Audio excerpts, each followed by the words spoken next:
অবৈধ অনুপ্রবেশকারীদের জন্য জেলায় জেলায় হোল্ডিং সেন্টার তৈরির নির্দেশ দিল পশ্চিমবঙ্গ সরকার। ডিটেক্ট, ডিলিট ও ডিপোর্ট নীতি ঘিরে নতুন রাজনৈতিক বিতর্ক শুরু হয়েছে।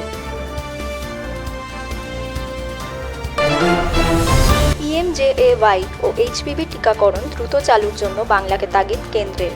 স্বাস্থ্য পরিষেবা শক্তিশালী করতে পূর্ণ সহযোগিতার আশ্বাসও দিল কেন্দ্র।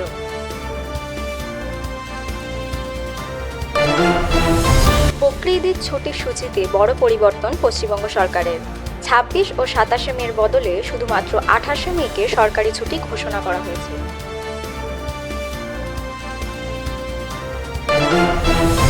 নিট ও অন্যান্য প্রতিযোগিতামূলক পরীক্ষার নিরাপত্তা নিয়ে নতুন করে আলোচনা শুরু হয়েছে বাংলাতেও। ডিজিটাল পরীক্ষার ব্যবস্থা ও কড়া নজরদারির দাবিতে সরব শিক্ষামহল।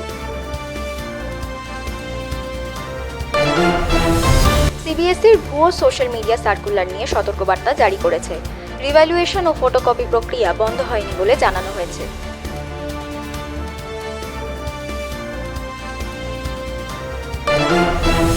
ইউপিএসসি প্রিলিমস ২০২৬ পরীক্ষায় সারা দেশে লক্ষাধিক পরীক্ষার্থী অংশ নিয়েছেন।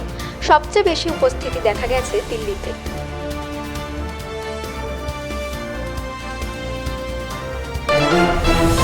সিবিএসইর ডিজিটাল পোর্টালের ত্রুটি দূর করতে দায়িত্ব পেল আইআইটি মাদ্রাজ ও আইআইটি কানপুর।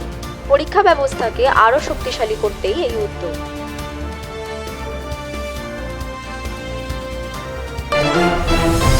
ভারত আমেরিকা বৈঠকে উঠে এলো অভিবাসন নীতি ইস্যু। জয়শঙ্কর রুবিও আলোচনায় গুরুত্ব পেল কূটনৈতিক সহযোগিতা।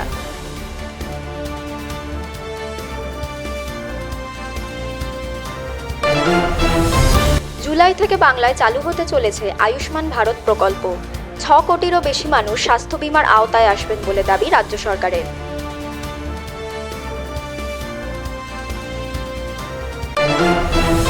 হকার উচ্ছেদের বিরুদ্ধে আজকে বিক্ষোভে সরব হন বিকাশ রঞ্জন ভট্টাচার্য। তার অভিযোগ, বুলডোজার চালিয়ে জীবিকা কেড়ে নেওয়া হচ্ছে।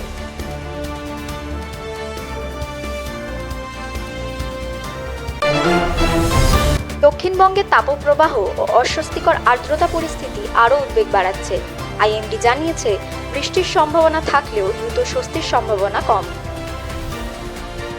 পশ্চিমবঙ্গ এবং দেশ জুড়ে নানান রকম গুরুত্বপূর্ণ খবর সবার আগে পেতে আমাদের সঙ্গে থাকুন।